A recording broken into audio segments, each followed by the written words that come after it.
بسم اللہ الرحمن الرحیم۔ السلام علیکم ورحمۃ اللہ وبرکاتہ۔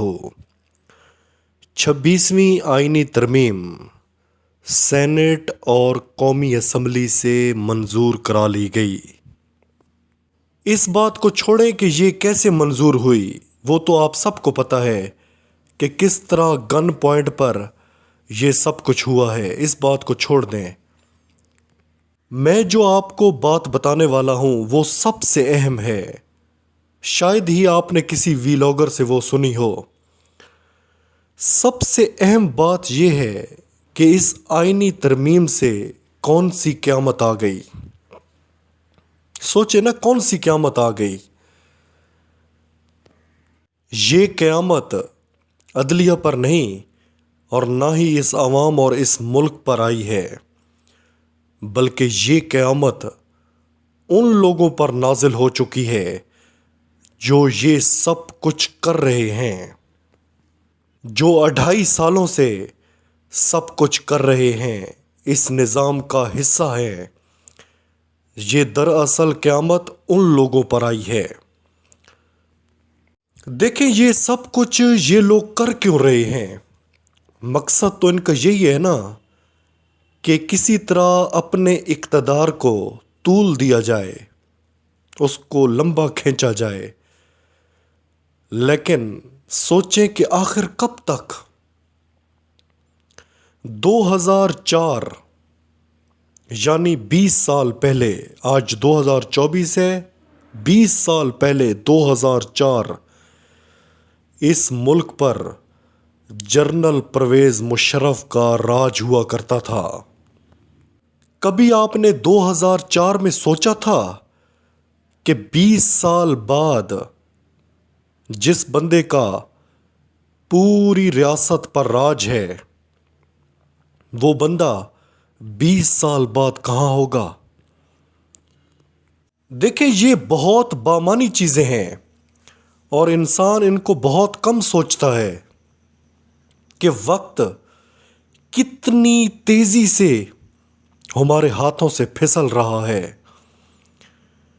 2004 میں ایک شخص جو پوری ریاست کا بادشاہ بنا ہوا تھا، 2024 میں وہ قبرستان میں پڑا ہوا ہے۔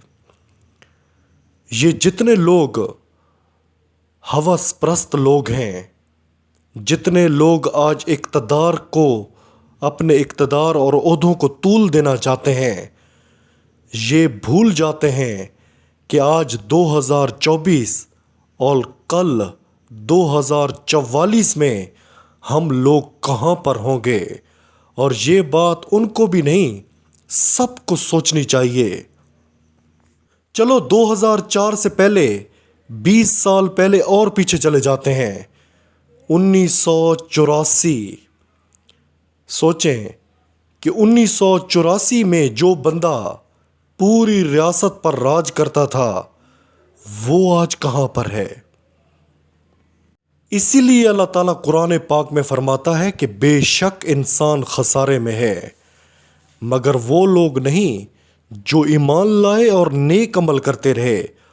آپ دیکھیں کہ وقتی اقتدار کے لیے، وقتی عہدوں کے لیے یہ لوگ کتنا ظلم کر رہے ہیں، کتنی ناانصافیاں کر رہے ہیں، ماؤں بہنوں بہوؤں کو اٹھا رہے ہیں۔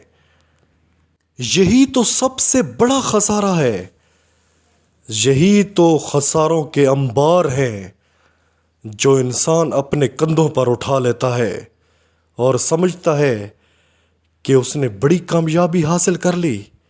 یہ کوئی کامیابی نہیں ہے۔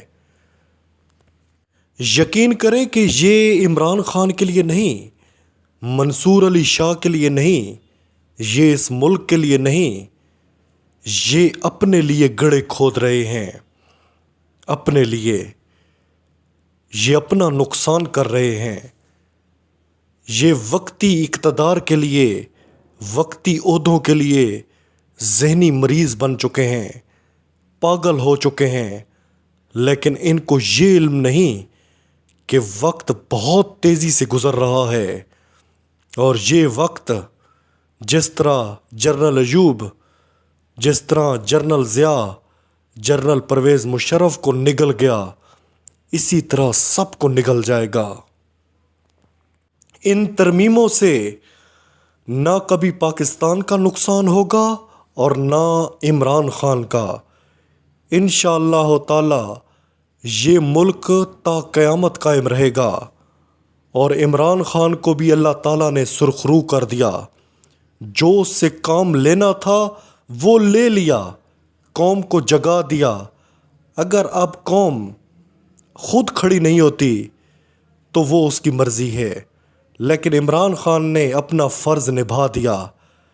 لیکن یہ لوگ ہمیشہ تاریخ میں ظالم جابر کے طور پر یاد رکھے جائیں گے۔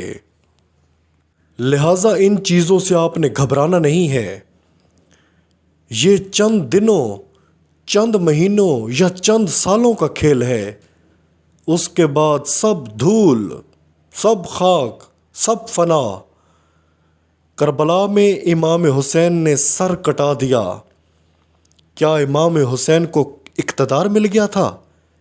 اقتدار تو پھر بھی یزید کے پاس تھا، لیکن آج دیکھ لیں کہ امام حسین کا مقام کیا ہے، اور یزید جس کے نام پر لوگ تھوکتے ہیں، پتنی اس کا آخرت میں کیا انجام ہو رہا ہوگا۔